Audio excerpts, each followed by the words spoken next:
Hello there, my name is Walter, and today I'll be showing you how to segment bone using Drishti Paint, a free online software you can download at GitHub. Pretty nice, pretty cool. But to get there, I'll also be showing you how to use Figure J and Drishti Import to convert files like these, which your CT scanner will be spitting out, into readable files that Drishti Paint can use. So to begin, let's fire up ImageJ, another free software you can get on the line.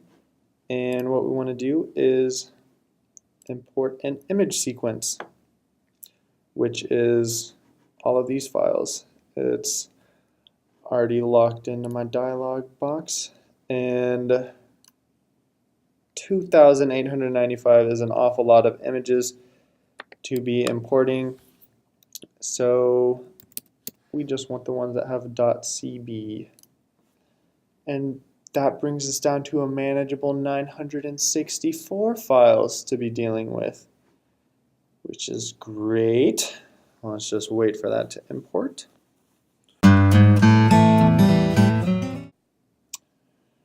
Cool, so now we have a stack of things that actually looks like images. Hooray! But now what we need to do is adjust the brightness and contrast, obviously. 16-bit is what we want, and apply it to all of the images. I don't know why it's 16-bit, but it seems to do them well, so I recommend you do the same. Next, what we want to do is transform them, rotate, so when we open them in the, Drishti Paint, all the vertebrae are facing upwards and nice, ready to be segmented. You just kind of got to ballpark guess what you want the angle of rotation to be, and then you have the preview so that way it can line up. And 37 just nailed that immediately, and yes, applied to every single image. Neat. Then you scroll through and the vertebrae mostly stay up.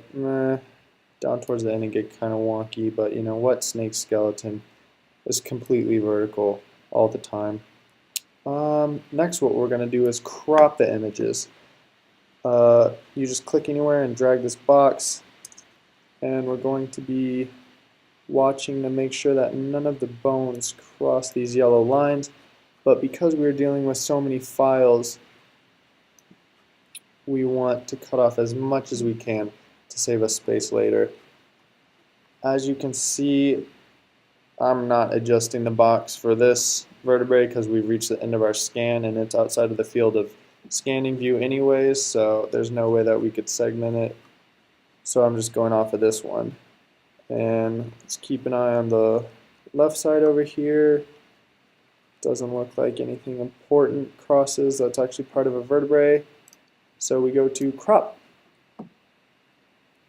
And now all of our images are slightly smaller, yay! And that's pretty much all you need Figure J for. So let's save our work as an image sequence.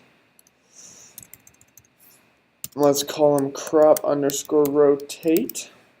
Keep track of what we've done. And it's going to ask us where we want to save those. So what we want to do is go into our directory here, create a new folder with a name